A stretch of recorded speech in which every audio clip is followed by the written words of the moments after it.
Welcome to Letters to Leaders. I'm Park Wiker, leadership coach and small business consultant. Through my work with leaders at every level, I spot the same recurring challenges, and I write letters addressing them directly and practically. In each episode, I read one of those letters aloud. Let's get to today's. Dear Leader, you mentioned to me that you're hoping to get the director role that's opening up in your department.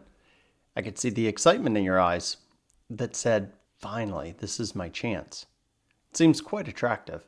Better pay, more responsibility, and the opportunity to guide the entire department. You've been here long enough, know the ins and outs of the department, and your performance has been noted on your yearly reviews. I would think that you'd be a quality candidate. That same day, I also met with your VP. We were talking strategy, and the open position came up casually. But your name didn't come up once. You have not revealed your desire for the role with those who are making the decision. In our conversation, you said, they should know I want it, but you're not being noticed. Should your superiors automatically be considering team members for the role? Probably. But people tend to be overtly influenced by what is. That makes it difficult to see you in a different role. The point is that you have not clearly made it known that you desire the position. Your superiors are not mind readers. They know what you say and act out. By not doing so, you're paving the way to resentment, and pity the soul who does get the job. You'll quietly lament their wins and celebrate their slips, maybe even subtly sabotaging them, holding back important information or leaving things out. Hating your job is just around the corner. But there's one more awful side effect. You teach yourself that suppressing your wants and needs is normal, that you aren't worth the effort of speaking up. So I'm going to offer some advice.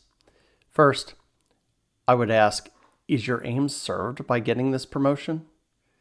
If the answer is yes, then let's act on it in a more concrete and effective way.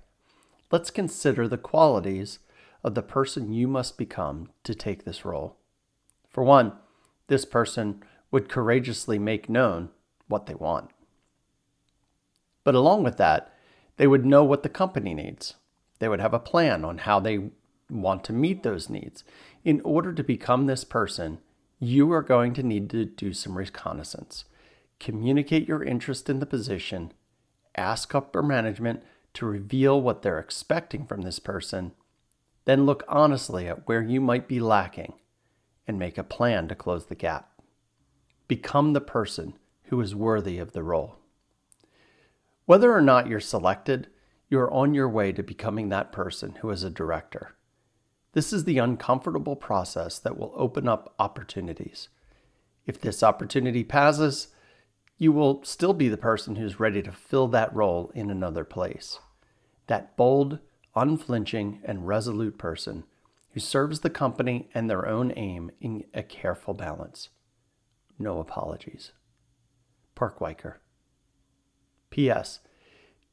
It being right that even the smallest things be done with reference to an end.